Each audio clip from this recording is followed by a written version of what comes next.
आज पुनः स्वागत करता हूं मैं डॉक्टर श्याम सुंदर शर्मा आप सभी का चिरायु गीता यूट्यूब चैनल पर।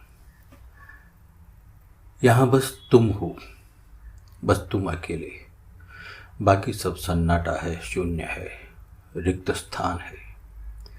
तुम्हारे अतिरिक्त दूसरा कोई है ही नहीं, हो ही नहीं सकता और होगा भी नहीं। अगर कोई होता तो इस सृष्टि को बनाने वाला जरूर उसे तुम्हारे साथ भेजता। तुम्हें अकेले भेजने की गलती नहीं करता।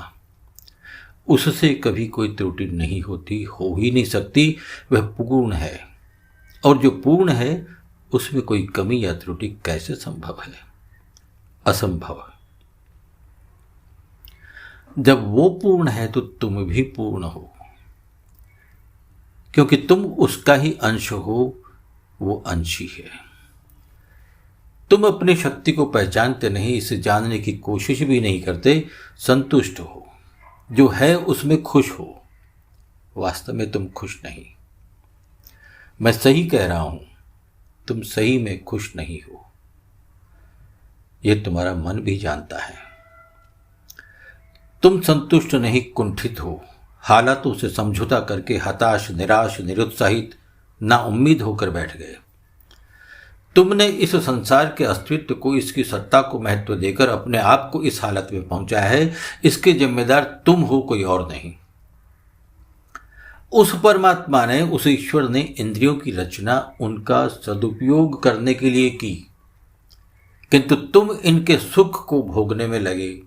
तुम्हें उसमें आनंद आने लगा। तुम रम गए इन इंद्रियों के क्षणिक सुखों में।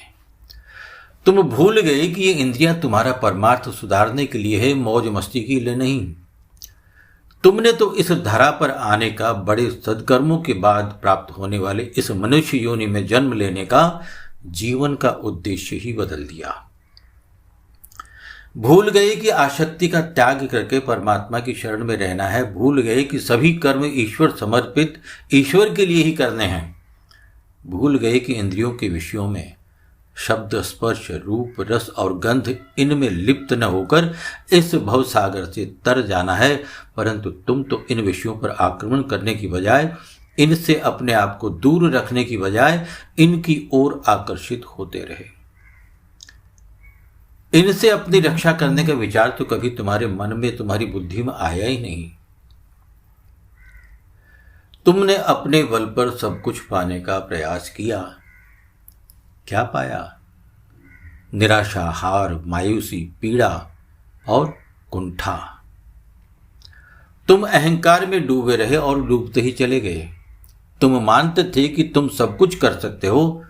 सब कुछ तो छोड़ो, तुम एक सांस भी तुम्हारी मर्जी से नहीं ले सकते। तुम लगे थे परिवार की आसक्ति में, बच्चों को बड़ा बनाने में, काबिल बनाने में, पति या पत्नी को खुश रखने में। पूरा जीवन सुख सुविधा, धन, वैभव, ऐशो आराम जमा करने में लगे रहे। कुछ एक ने सब कुछ पाया, किंतु पाकर भी खुश नहीं, आनंदित नहीं। और कुछ एक ने कुछ भी नहीं पाया, वे भी आज कुंठित हैं। प्रभु ने तुम्हें मानव देह, मानव शरीर प्रभु कार्य के लिए दी है। तुमने शरीर से प्रेम किया, उस प्रभु से, उस परमात्मा से, उससे नहीं किया। उस अंशी को तुमने भुला दिया। तुम्हें भौतिक संसार से ही प्रेम रहा। तुम्हारी बुद्धि सदा ही इंद्रियों के विषयों की प्राप्ति में लगी रही। उनमें ही तुम्हें सुख और आनंद दिखने लगा। तुमने स्वयं को इनसे बचाने का प्रयास किया ही नहीं। एक बार भी नहीं सोचा कि इसका परिणाम क्या होगा। भगवान श्री कृष्ण ने श्रीमद् भगवद गीता में कहा है, यदा सहृते चायम कूर्मो अंगानि व सर्वशः इंद्रियाणि इंद्रियार्थेभ्यस्तस्य प्रज्ञा प्रतिष्ठिता। जिस प्रकार कछुआ सभी ओर से अपने अंगों को खींच लेता है, वैसे ही मनुष्य अपनी इंद्रियों को इनके विषयों से खींच लेता है, तब उसकी बुद्धि स्थिर हो जाती है। तुमने ऐसा नहीं किया, इसका उल्टा किया। और परिणाम में क्या पाया? दुख, क्षोभ, पीड़ा, निराशा, हताशा।